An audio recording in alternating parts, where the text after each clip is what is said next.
Hello friends, welcome to GT science tutorial.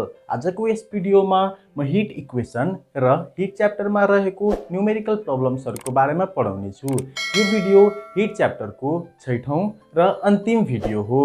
यसभन्दा अगाडिको भिडियोहरुमा हामीले hit, energy, temperature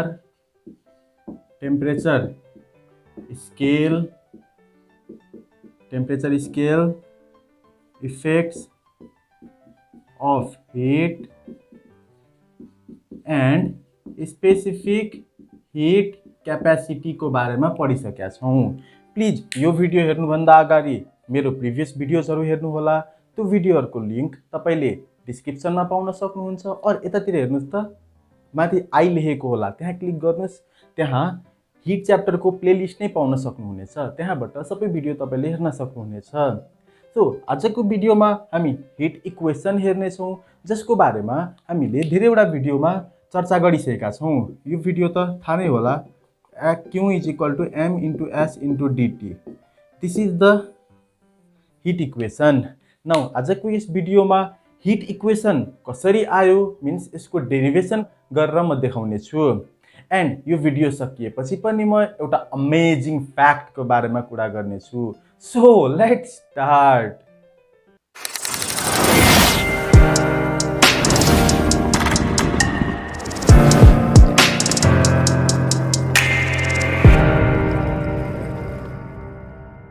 so hit equation को बारेमा बुझ्नु भन्दा अगाडि यसको बारेमा केही इन्फर्मेसनहरु गेन गरौँ है त।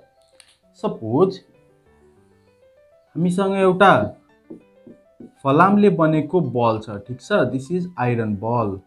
ओके, यसलाई हामीले हिट एप्लाई गर्यौं। We are applying heat means यसलाई ततायौं र यसको टेम्परेचर हामीले 120 डिग्री सेल्सियस सम्म पुर्यायौं।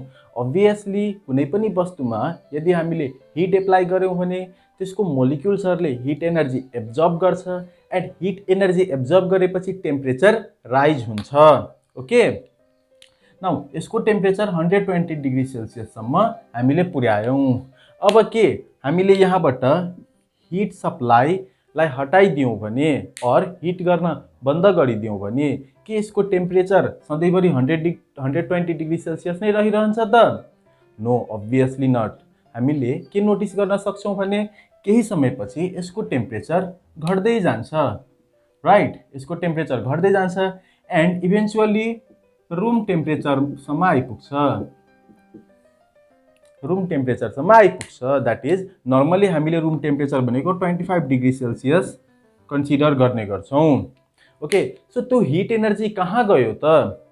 त्यो हिट एनर्जी सँग के भयो? सुरुमा चाहिँ 120 डिग्री सेल्सियस हुँदा obviously धेरै हिट हुन्छ, राइट। त्यसपछि टेम्परेचर घटेर 25 डिग्री सेल्सियस सम्म आइपुग्यो भने हिट एनर्जी धेरै कम भइदिन्छ। त्यो सबै हिट एनर्जी कहाँ जान्छ त? सो यो बुझौँ है त। पहिला मैले मेरो प्रिभियस भिडियोमा एउटा कुराको बारेमा भनेको थिएँ, system, surrounding and boundary. System भनेको त्यस रियाक्टिङ साइट कहाँ प्रोसेस भइरहेछ, त्यो प्रोसेसको असर कहाँसम्म पुगिरहेछ। हामीले यदि कुनै कुरा बर्न गर्यौं भने यदि यहाँ आगो लगायौं और कुनै कुरा बर्न गर्यौं भने यसको सराउन्डिङमा केही डिस्टेन्ससम्म हामीलाई हिट फिल हुन सक्छ। ओके, यो सबै पार्ट भनेको system. Okay, this is system and this boundary जसले चाहिँ सिस्टम र बाहिरको कुरालाई छुट्याउँछ त्यसलाई भन्ने बाउन्ड्री। ओके, एन्ड बाँकी rest of the universe is called surrounding. Okay, now यो केसमा चाहिँ के हुन्छ भने जति एनर्जी यो आइरन बलले लुज गर्छ त्यो सबै एनर्जी युनिभर्समा गएर मिसिन्छ और सराउन्डिङले एब्जर्ब गर्छ। ओके, सो यहाँको एनर्जी सबै हाम्रो युनिभर्स, रेस्ट अफ द युनिभर्सले एब्जर्ब गर्ने भयो। नाउ यही कुरा लिक्विडको केसमा हेरौँ है त। एउटा म सिम्पल एक्जाम्पल दिन्छु, त्यहाँबाट धेरै क्लियर हुन्छ। हामी सबैले हेरेका नै होला। Suppose I have a structure like this। okay, I have a structure like this। यहाँ नेरी हामीले एउटा स्टपर लगाएको छौं। स्टपर। स्टपर भन्नाले यो स्टपरले यो दुईटा भेसल्सहरूलाई छुट्याएको छ, ओके, ब्लक गरेको छ। नाउ हामीले दुईटैमा पानी हाल्यौं, okay, we filled water in it. Now यो भेसलको वाटरको टेम्परेचर हामीले 90 डिग्री सेल्सियसमा मेन्टेन गर्यौं, मिन्स हामीले यसलाई ततायौं र 90 डिग्री सेल्सियससम्म पुर्यायौं। सिमिलरली यो भेसलमा भएको वाटरको टेम्परेचर हामीले 20 डिग्री सेल्सियसमा मेन्टेन गर्यौं, ओके। नाउ सडनली यदि हामीले यो स्टपर उठाउने हो भने द्याट मिन्स यहाँको यो पाथलाई फ्री गर्ने हो भने यो दुईटा पानी मिसिन्छ, right. And you will notice something, यहाँको टेम्परेचर घट्दै जान्छ एन्ड अर्को वाटरको टेम्परेचर बढ्दै जान्छ। द्याट मिन्स यहाँ भएको वाटरको एनर्जी कम हुँदै जान्छ एन्ड अर्कोतिर भएको वाटरको एनर्जी बढ्दै जान्छ। यहाँनिर यो वाटरले जति एनर्जी लुज गर्छ त्यति नै एनर्जी अर्को वाटरले गेन गर्ने भयो, ओके। मिन्स कुनै एउटा बडीले हिट एनर्जी लुज गर्छ भने अर्को बडीले हिट एनर्जी गेन गर्छ, यदि त्यो बडी डाइरेक्टली और इनडाइरेक्टली त्यो अर्को बडीसँग कन्ट्याक्टमा छ भने, okay. So this is the basic principle of heat equation. यहाँबाट एउटा क्यालोरीमेट्री प्रिन्सिपल पनि आउँछ। क्यालोरीमेट्री प्रिन्सिपल के हो त म त्यो लेखिदिन्छु है त।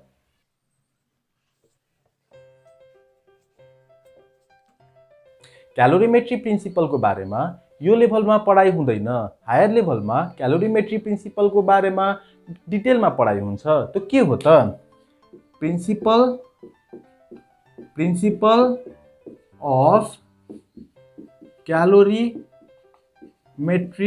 says heat lost is equal to heat gained.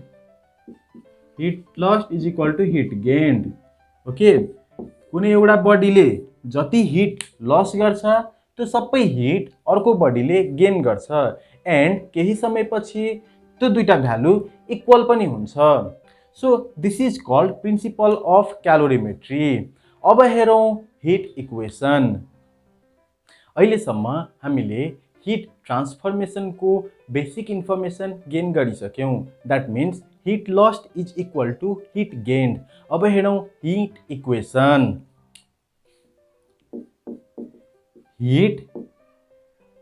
Hit lost और गेन्ड, ओके, लस्टमा पनि यही रुल युज हुन्छ एन्ड गेनमा पनि यही रुल युज हुन्छ। हिट लस्ट और gained is directly proportional to mass, okay, that is Q is directly proportional to mass। यहाँ Q means heat energy and M means mass। यसले के भन्न खोजेको हो त? यो डाइरेक्टली प्रोपोर्सनालिटी साइनको मिनिङ के हुन्छ भने यदि हामीले राइट ह्यान्ड साइडको भ्यालु इन्क्रिज गर्यौं भने लेफ्ट ह्यान्ड साइडको भ्यालु पनि इन्क्रिज हुन्छ। द्याट मिन्स यदि हामीले सब्स्टेन्सको मास इन्क्रिज गर्यौं भने त्यसको हिट लस्ट गर्ने और हिट गेन गर्ने क्यापेसिटी पनि बढ्दछ, okay. So this is the meaning of directly proportionality sign. And similarly heat lost or gained is directly proportional to change in temperature। Heat lost or gained is directly proportional to change in temperature। Change in temperature भन्नाले अघि मैले जुन example दिएँ त्यसमा मैले left hand साइडतिर भएको वाटरको temperature 90 degree Celsius suppose गरेका थिएँ एन्ड राइट ह्यान्ड साइडतिर भएको वाटरको टेम्परेचर मैले 20 डिग्री सेल्सियस सपोज गरेका थिएँ। न तिनीहरूको डिफरेन्स क्याल्कुलेट गऱ्यौँ त that comes to be 70 degree. 90 minus 20 is 70 degree. यदि त्यो ग्याप हामीले जति धेरै बढायौँ हिट एनर्जी और हिट लस्ट और हिट गेन्ड त्यति नै बढ्दछ। So Q is directly proportional to dt। dt means change in temperature। Change in temperature or difference in temperature means T1 minus T2 okay T1 भनेको initial temperature T1 भनेको final temperature and T2 भनेको initial temperature okay I hope तपाईले यहाँसम्म बुझिसक्नुभयो होला। Now अब के गर्ने भने यदि हामीसँग यस्तो टाइपको दुईटा और तीनटा इक्वेसन छ जहाँ प्रोपोर्सनालिटी साइन छ भने we can write like this okay पहिला म मेटिहाल्छु। We can write like this left hand साइडमा क्यू छ है त्यसपछि क्यू लेख्ने प्रोपोर्सनालिटी साइन दिने राइट ह्यान्ड साइडको कुराहरूलाई मल्टिप्लाई गरिदिने m into dt that means heat energy that is heat lost or heat gained is directly proportional to the product of mass and temperature change। now proportionality sign लाई जब हटाइन्छ हामीले equal two sine दिने and कुनै एउटा कन्स्ट्यान्टले multiply गरिदिने m into s into dt। in this case s is that constant okay so this is the heat equation जहाँ s भनेको specific heat capacity हो okay specific heat capacity को value different substance को लागि different हुन्छ। मैले specific heat capacity को बारेमा एउटा छुट्टै भिडियो बनाएको छु प्लिज त्यो भिडियो अवश्य हेर्नु होला। नाउ हामीले हिट इक्वेसन को बारेमा त बुझि नै सक्यौं अब हेरौं केही न्यूमेरिकल प्रब्लम्सहरु। हिट इक्वेसन को बारेमा बुझिसकेपछि it's time to solve some numerical problems. Numerical problems are very important for examination as well. Theoretical प्रब्लम्सहरुको और थ्योरिटिकल पोर्सनको सबैभन्दा बेस्ट एक्जाम्पल चाहिँ न्यूमेरिकल प्रब्लम्सहरु हुन्। यदि न्यूमेरिकल प्रब्लम्स बुझ्न सकियो भने थ्योरिटिकल प्रब्लममा केही पनि प्रब्लम आउँदैन। सो हेरौं फर्स्ट न्यूमेरिकल प्रब्लम। म क्वेशन लेख्छु है त पहिला। सो मैले क्वेशन लेखिसकेको छु। फर्स्ट अफ अल म क्वेशन पढेर सुनाउँछु है त। How much heat energy is required to raise the temperature of a piece of aluminium of mass 500 gram through 100 degrees Celsius and the given value is specific heat capacity of aluminum is 899 joule per kg per degree Celsius। so this is the question। यस्तै टाइपको क्वेशन्सहरु एक्जामिनेसनमा पनि आउँछ। So यो question कसरी solve गर्ने त त्यो हेरौँ है त। सोलुसन फर्स्ट अफ अल के दिइएको छ त्यसको बारेमा लेख्ने।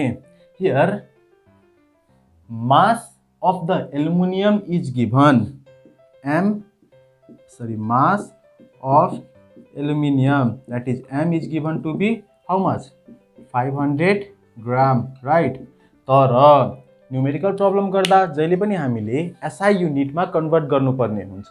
यहाँ ग्राम दिएको छ जुन चाहिँ सीजीएस युनिट हो यसलाई SI unit that is KG मा कन्भर्ट गर्ने एन्ड ग्रामलाई केजी मा कन्भर्ट गर्नको लागि 1000 ले डिवाइड गरिदिने divided by 1000 and it converts to kg okay and this will be 0.5 kg okay। त्यसपछि के दिएको छ त थ्रु 100 डिग्री सेल्सियस भनिएको छ राइट। मीन्स हामीले यहाँ टेम्परेचर चेन्ज गरिसकेका छौं। Initial temperature and final temperature दिएको छैन बट टेम्परेचर चेन्ज चाहिँ दिएको छ that is change in temperature यसलाई हामीले dt ले डिनोट गर्छौं that is given to be 100 degree Celsius and specific heat capacity of aluminium is given to be 899 joule per KG per degree Celsius okay. एक्जामिनेसनमा water को specific heat capacity नदिन पनि सक्छ okay because हामीले त्यसको बारेमा याद राख्नुपर्ने हुन्छ। तर अरु कुनै पनि सब्स्टेन्स दिइयो भने त्यसको स्पेसिफिक हिट क्यापेसिटी को भ्यालु एक्जाममा प्रोभाइडेड हुन्छ ओके। हामीलाई यहाँ हिट एनर्जी क्याल्कुलेट गर्नुपर्ने छ राइट। सो हिट एनर्जी को फर्मुला एप्लाई गरिदिने heat energy equal to m into s into dt। Now let us put the values. m भनेको 0.5 राइट यो भ्यालु युज गर्ने इन्टु s भनेको 899 इन्टु 100 If we multiply it, how much will you get? यसलाई multiply गर्दा आउँछ 44950 joule. Okay, this is the answer. I hope you understood this numerical problem. यस्तै अरु एउटा न्यूमेरिकल हेरौं है त. फर्स्ट न्यूमेरिकल त हामीले हेरि नै सक्यौं. अब हेरौं सेकेन्ड न्यूमेरिकल. त्यसको क्वेशन हो calculate the amount of heat energy to be removed from a piece of hot iron of mass 500 gram to cool it from 250 degrees Celsius to 100 degrees Celsius, and specific heat capacity of iron is given to be 480 joule per kg per degree Celsius. मैले यहाँ केही अन्डरलाइन्सहरु गरेको छु, right. त्यसको केही युजेसहरु छन्. हेरौं ल. फर्स्ट अफ अल के दिएको छ त्यो हेरौं. Solution mass of iron, that is M, is given to be how much? 500 gram. मैले पहिला नै भनिसकेको छु. Gram is a CGS unit. CGS लाई हामीले SI मा कन्भर्ट गर्नुपर्ने हुन्छ. 500 ग्राम लाई 1000 ले डिवाइड गरेपछि यो SI मा कन्भर्ट हुन्छ and we will get 0.5 kg. Okay, this is our mass. Now अब एउटा कुरा नोटिस गरौँ है त. यहाँ दुईटा टेम्परेचर दिएको छ. ओके, अब हामीले यहाँबाट DT, that is change in temperature calculate गर्नुपर्ने हुन्छ. तर कसलाई इनिशियल टेम्परेचर र कसलाई फाइनल टेम्परेचर भन्ने, कसलाई T1 एन्ड T2 भन्ने मैले अगाडि भिडियोमा के भनेको थिएँ.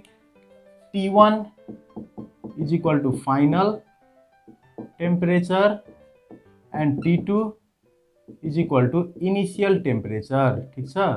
इनिशियल एन्ड फाइनल को मतलब चाहिँ के हो भने नि, जहाँबाट सुरुमा जति टेम्परेचर थियो त्यसलाई भन्ने इनिशियल टेम्परेचर एन्ड त्यो चाहे बढोस् या घटोस् र आउने लास्टको टेम्परेचर भनेको फाइनल टेम्परेचर. यो केसमा initial temperature is 250 degree Celsius because सुरुमा यो आइरन को टेम्परेचर कति थियो? 250 degree Celsius, right. So this is initial temperature, that is to be T2 is equal to 250 degree Celsius. Okay, and final temperature कति दिएको छ?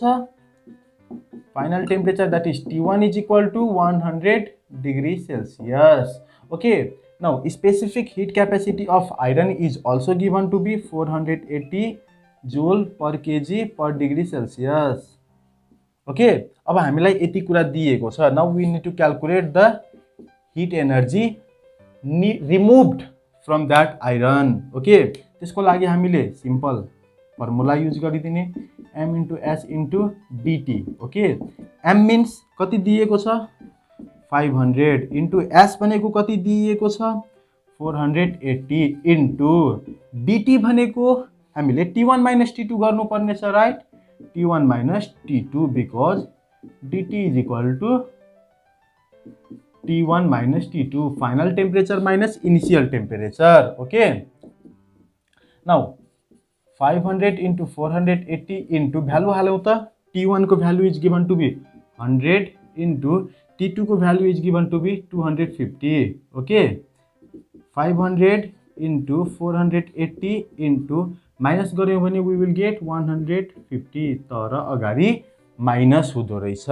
ओके, बिकज सानो नम्बरबाट ठुलो नम्बरलाई यदि हामीले सबट्र्याक्ट गर्यौं भने we will get minus sign or negative sign in front of the number. Now यति सबैलाई यदि मल्टिप्लाई गरियो भने we will get 3630 joule, but अगाडि माइनस हुन्छ. ओके, बुकमा माइनस लेखिएको छैन. यहाँ माइनसको मिनिङ के हो भने, माइनसको मिनिङ हुन्छ heat is being removed. Okay, जब क्यू को भ्यालु प्लस आउँछ, पोजिटिभमा आउँछ, त्यसको मतलब हामीले हिट सप्लाई गर्दैछौँ. ओके, जब कुनै आइरन बलले अर कुनै पनि सब्स्टान्सले हिट एनर्जी एब्जर्ब गर्छ, त्यसको हिट एनर्जीको भ्यालु पोजिटिभमा आउँछ. तर जब त्यो बलले अर त्यो सब्स्टान्सले हिट एनर्जी लुज गर्छ और रिमुभ गर्छ, त्यति बेला हिट एनर्जीको भ्यालु नेगेटिभमा आउँछ. So these are the two important numerical problems. अरु न्यूमेरिकल प्रब्लम्सहरु यस्तै यस्तै हुन्छन्, जसमा कुनै कन्डिसनमा डिटी दिन्छ, एस दिन्छ, क्यू पनि दिन्छ, बट एम निकाल्न पनि दिन्छ। ओके, कुनै केसमा एस निकाल्न भन्छ, कुनै केसमा डिटी निकाल्न भन्छ। So all the numerical problems are similar. I hope you can do this. Now, after the completion of numerical problems, it's time for that amazing fact. So, आजको amazing fact को question हो, why black clothes are preferred in winter and white clothes are preferred in summer.